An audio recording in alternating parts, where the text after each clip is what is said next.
बिस्मिल्लाहिर्रहमानिर्रहीम।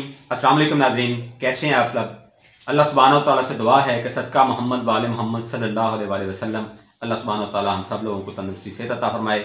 और जितने भी लोग मुझसे प्यार करते हैं, जितने भी मुसलमान लोग हैं, जितने भी किसी और मज़हब के लोग हैं जो कि बीमारियों के अंदर मुब्तला हैं, अल्लाह उनकी बीमारियों को सेहत में तब्दील कर दे, बदल दे, आमीन। अच्छा जी, आज का जो टॉपिक है वो है कॉन्स्टिपेशन या कब्ज़। इसकी शिकायत बहुत से लोग करते हैं। अच्छा, इसकी बहुत सी वजूहत है। एक तो यह है कि हम खाते हैं, सो जाते हैं। दूसरा यह है कि हम पानी ठंडा इस्तेमाल करते हैं, गर्म पानी इस्तेमाल नहीं करते। तो हम अगर गर्म पानी का इस्तेमाल शुरू कर देंगे तो कॉन्स्टिपेशन में हमें रिलीफ मिलना शुरू हो जाएगा। तीसरा, हम ऐसी मरगन गजाएं इस्तेमाल करते हैं जो कि कब्ज़ का बायस बनती हैं। जिस तरह से बिरयानी का इस्तेमाल कर लेना, जिस तरह से बहुत ज़्यादा मुर्गी खोरी करना, जिस तरह से ऐसी गजाएं अपनी लाइफ के अंदर इस्तेमाल करना जिनके अंदर बिल्कुल नरम होती हैं वो गजाएं, तो वो कब्ज़ का बायस बनती हैं। तो हमें रेशादार गजाओं को बढ़ाना पड़ेगा कॉन्स्टिपेशन की ट्रीटमेंट के लिए। हमें अपनी सोने की रूटीन को चेंज करना पड़ेगा, हमें एक्सरसाइज मस्ट करना होगा, हमें चलने फिरने के अंदाज चेंज करने होंगे, अपनी जो लाइफ हम गुजार रहे हैं उसको थोड़ा बदलना होगा, तो हमारा कब्ज़ का इशू नहीं रहेगा। इसके साथ साथ हमें असल गजाओं पे आना है, तो फिर हमारी कब्ज़ बिल्कुल ठीक हो जाती है।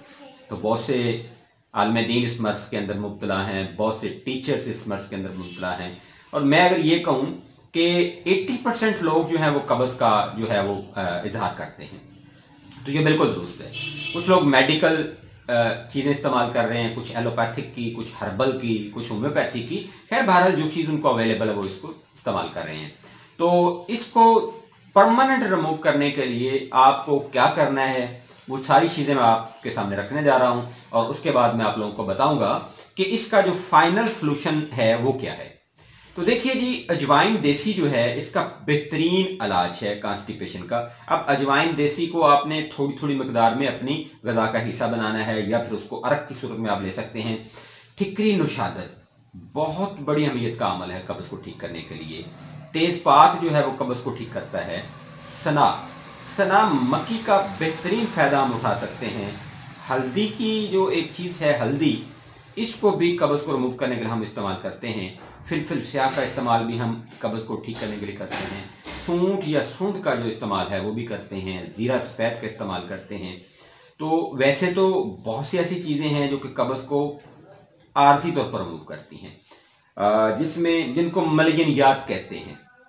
तो वो चीज़ें जो हैं वो आपको नहीं लेना चाहिए। वो उस सूरत में लेना चाहिए जब इमरजेंसी हो। अब जिस तरह से सुहागा या तनकार है वो इमरजेंसी की सूरत में लेना चाहिए। फिर आपको जो बहुत सी ऐसी चीज़ें हैं जिनके मैं यहाँ पे अगर नाम काउंट करना शुरू कर दूँ तो वो मेरा ख्याल है कि मुनासिब नहीं है, वो ट्रीटमेंट नहीं है, वो आर्जी है। तो आप उनको आर्जी इस्तेमाल ना करें, आप परमानेंट सोल्यूशन की तरफ जाएं। तो परमानेंट सोल्यूशन क्या है वो मैंने आपको बताया है कि एक तो अपने लाइफस्टाइल को चेंज करें, जो कि बड़ा ज़रूरी है। सेकंड, आपने जो गज़ाएं इस्तेमाल करनी है वो बिल्कुल फ्रेश गज़ाएं इस्तेमाल करनी है। 2-4 दिन 6 दिन बुसीदा गज़ाएं इस्तेमाल नहीं करनी। फिर एक मरकब जो है, जो चीज़ें मैंने आपके सामने रखी हैं, जिसमें अजवाइन देसी है, ठिकरी नुशादर है, तेज़पात है, सना मक्की है, हल्दी है, सूंठ है, ज़ीरा स्याह है, और फिर इस तरह से फिलफिल स्याह है, और इसमें आप और भी चीज़ें ऐड कर सकते हैं, तो जो कि कब्ज़ को परमानेंट रिमूव करती हैं। अच्छा, इसमें मलट्ठी बड़ा फ़ायदा करती है। सो खैर बहरहाल हमने एक ऐसी चीज़ बनाई है जिसका नाम है जी सफूफ कब्ज़ कुशा। तो सफूफ कब्ज़ कुशा जो है ये बेहतरीन प्रोडक्ट है। ताज़े पानी के साथ या गुनगुने या हल्के गर्म पानी के साथ आप इसका अगर सुबह शाम थोड़ी मकदार में, यानी जस्ट आप इसको 500 मिलीग्राम सुबह और 500 मिलीग्राम शाम इस्तेमाल करते हैं, तो इसका जो फ़र्क है वो ये नहीं है कि आपने इधर से वो थोड़ा सफूफ खाया और उधर से आप बिल्कुल आपको लूज मोशन आना शुरू हो गए, या आपको खुदा न खास्ता ऐसा हो गया कि जिस तरह से आप मलयनियात लेके और उसके बाद आप लोग फ़ौरन से मसल लेकर अद्वियात फ़ौरन से आपको वाशरूम जाना पड़ता है। ऐसा नहीं है।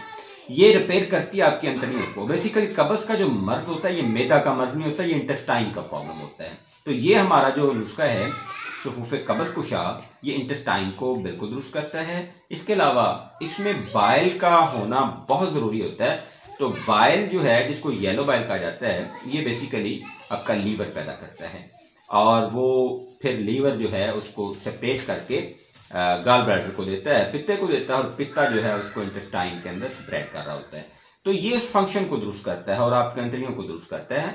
तो ये सफूफ आपको हम अगर चाहिए तो ये हमसे मिल जाएगा। इसका नाम है सफूफ कब्ज़ कुशा। तो ये आपको मिलेगा जी 100 ग्राम की पैकिंग में सिर्फ 500 रुपये में। अगर आपको मंगवाना है तो आप हमसे ये मंगवा सकते हैं। आप हमसे रब्ता कर सकते हैं 0306 86111009 के ऊपर आप हमें कॉन्टैक्ट कर सकते हैं। आप हमें ये ऑर्डर कर सकते हैं। फी मानिल्लाह।